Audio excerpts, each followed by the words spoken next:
tayo ng handlebar. Yung medyo upright na siya. Sana ma-achieve para mas komportable yung mga ride natin, lalo na kung long ride siya. Alam niyo ba na yung big bike na dream ko is either Ducati Scrambler or Triumph Street Scrambler. Yun lagi kong ginagamit na Triumph. Yun talaga. Saka itong Ducati Scrambler. Pero yung una ko na try na big bike, between the two is yung Ducati Scrambler. Pero 400cc. Parang sa kakilala ko siya na try ko. Then, sabi ko, ang ganda. Sobrang, alam mo yun, parang ganda talaga. Ganda talaga nung build niya. Ganda nung dating niya. Ganon. I think that was 4 to 5 years ago. Basta pre-pandemic, or sorry, post-pandemic na. Yun na, yung nauuso na nga yung mga ride na yan. Ganon. So, yun yung iniisip ko na if ever magbi-big bike ako, parang gusto ko Ducati Scrambler. Kaso, you have to think yung after sales niya, yung maintenance cost niya, kung kaya mo ba talaga. Kasi easy lang naman kumuha ng big bike. I mean, if you have all the documents mo, like proof of income, okay naman yung credit score mo sa bangko, etc. Ganyan. If you're planning na mag-loan ng big bike, madali lang. Ang kasunod na nun is syempre maintenance.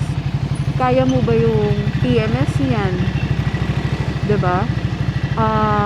Kasi hindi lang siya ordinaryong PMS every 6 months. Hindi siya ganun eh. Meron siyang desmo na parang minsan umaabot ng 25,000 pesos. Yung mga ganun. Wala pa ako doon kasi kakakuha lang itong unit na to. Pero nakadalawang PMS na ako. Nakakatawa kasi meron ding BYD na kotse, 'di ba? Yung Sea Lion 6. So, nung nagpa-PMS yung BYD na yun, parang parang 4,000 ata, or basta less than 8,000 pesos. Eh, yung PMS ko dito sa Ducati is 8,000 pesos. Parang, oh my gosh, diba? Parang sasakyan na yung pina-PMS mo. So, yun yung mga iniisip ko nun, nung 4 years ago siguro, ganon. Yung kamusta kaya yung PMS niya, ganyan. Nung nalaman ko may desmo, na ganito ganyan, bla bla bla, sabi ko, ay parang ayaw ko na yung Ducati Scrambler. Parang, ang ano niya pala, hindi fit sa lifestyle ko, or hindi fit sa status ko. Parang ganon. Parang hindi ko siya kaya maintain. Baka mangyari lang, ibenta ko lang din siya. So, yun. Pero ngayon, medyo sabi nga nila, nakaka-LL na tayo. Pero syempre, kasi iba din naman yung grind natin, diba? So, medyo kaya-kaya naman na siya. Pero, hindi siya yung parang kaya siya kahit di ako mag-work. Kailangan talaga mag-work. Diba? Kailangan talaga todo grind tayo sa recta print. So, ayun. Kaya kung pipili kayo ng first big bike niya, katulad ko, first big bike ko is Bristol 400, diba, na classic. Okay, iniisip ko pala sa nang pupunta. I'll take the third route this time. Wow. You really have to think kung kaya nyo siyang i-maintain talaga. Not to the point na hindi na kayo makakakain, ha. Kasi syempre yung iba parang, sige, dream bike ko yan, dream ano ko yan, hindi tayo dyan, kaya ko namang i-finance eh, kaya ko namang hulug-hulugan sa buwan-buwan eh, diba? May ganon. Huwag naman, hindi na tayo. May ganon. Pero of course, again, hindi naman siya yung pagbabayaran mo ng buwan-buwan, tapos na yan eh. Para mas lalong humaba yung buhay ng motor mo, syempre kailangan mong alagaan sa maintenance yan. Tapos yung gas pa yan, tapos yung chain yan, alam mo yun, mga ganon. So, Kung hindi nyo pa kaya, kung kunwari sobrang ang mahal, kung gusto nyo big bike, yung dream nyo talaga, pag-ipunan nyo muna. Ako, I would say na, ano, na, kung gusto nyo mag big bike, and tingin nyo kailangan nyo naman, practicality pa din ako. Tingin nyo kailangan nyo kasi, nadaan kayo sa expressway, going to office, ganyan. Tumingin kayo ng affordable nyo, kasi ang dami ng brand ng big bike ngayon na affordable, 'di ba? Tapos less cost lang siya. Or I mean, hindi ganun kamahal. Even the maintenance. So, yun yung pinili mo, ba? Tapos kapag achieve nyo na talaga, kaya nyo naman na talaga yung pagbili ng dream big bike nyo. Tapos kaya nyo yung maintenance niya. Even the parts, yung pagpapapalit ng gulong. Magkano papalit ng gulong, ay magkano yung gulong. So, yung mga ganon. Saka nyo, yan. Saka kayo mag-upgrade. Yung iba kasi parang yung sabi, kung bibili ka, bilhin mo na yung sagad, yung dream bike mo. Bibili ka ng dream bike mo, pero hindi naman siya akma sa financial status mo. Diba? Huwag ganon. Huwag natin ipilit. Huwag tayo makipagsabayan. So, always think practicality. And yung, mamaya naman kasi bibili ka big bike kasi wala lang, gusto mo lang, pang formal lang. Pero di ko naman talaga masyadong ginagamit. Ganyan. Katulad ko, ako, malapit lang yung office. Actually, diba before, bumagsak ko na sa office. So, parang, binili ko siya kasi dream bike ko siya. And I think, sa tagal kong grind kay Recta Pre, deserve naman na ata to. Yung ganon. So, yun, kung deserve mo and kaya mo, go for it. Go, go, go.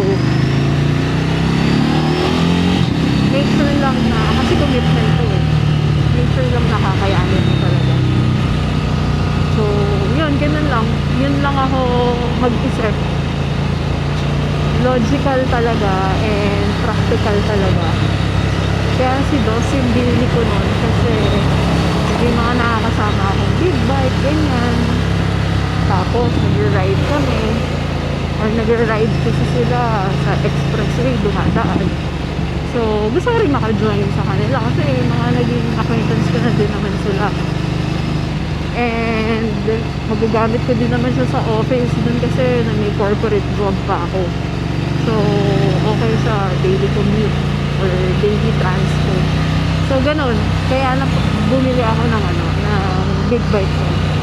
Pero kung ikaw naman ay nepo baby or may mga proyekto ka sa gobyerno, talaga namang paldo-paldo ka dahil sa pagnanakaw, charot. Pero yun, kung mayaman ka naman talaga, kaya mo naman talaga, basta legal yung ginagawa mo go, bili ka, 'di ba? Pero hindi porket kaya mo bumili bibili ka na talaga. Mag-aral ka muna mag-ride. Ano ka muna enroll kasi ang daming mga tao na afford nga mag-big bike, afford ng pinakamahal na variant na kunwari GS, mga ganyan. Pero kulang sila sa skills. I'm not saying na magaling ako pero yun, invest din tayo. Cute naman yung atin nakabike. Ganon, invest tayo doon kasi mahirap lang. Maganda yung pogi yung motor tapos may skills tayo.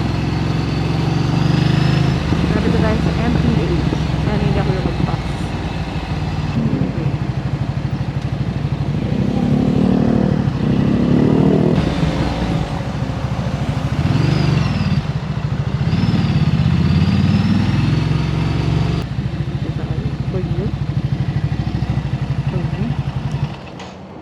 Nakakahiya naman.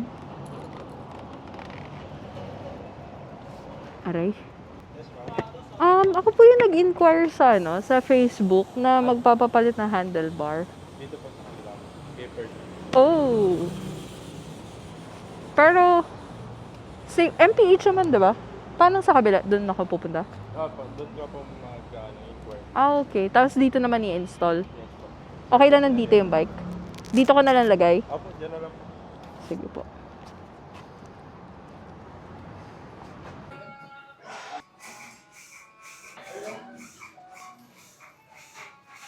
Apo, yeah, dito.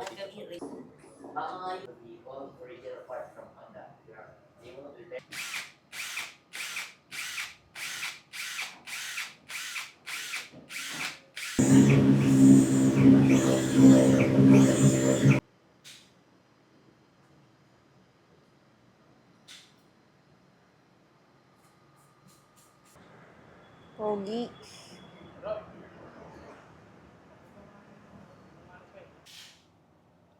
May bike wash rin sila. So, natapos na yung pagpapachange natin na handlebar. Kaso napansin ko dito sa may Ferries banda, medyo maluwag. So, daan na rin natin ng Ducati ng nila habang bukas pa sila. Let's see. Look at this. Girl.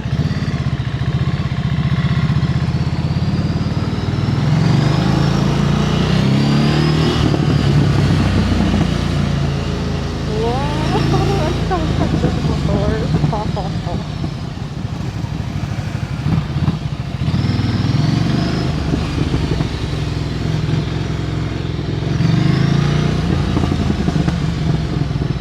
Ayusin ko lang yung side mirror. Ang saya.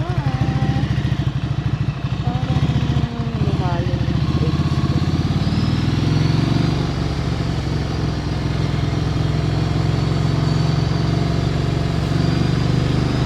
Yun. Ang ganda.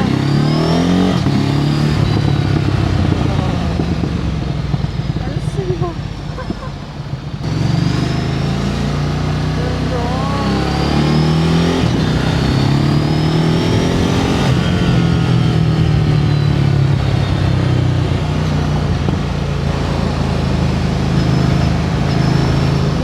Pupunta pa pala akong BMW.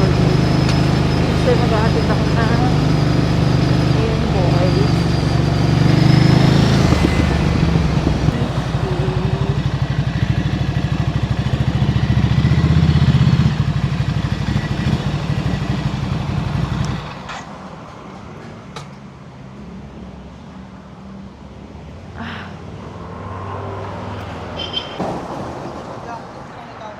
Ano?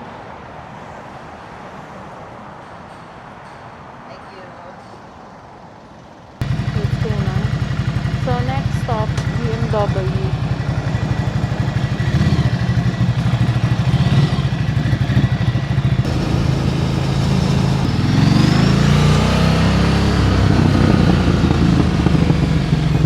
So, total damage sa ating handlebar is, the handlebar itself is around 8,300 pesos.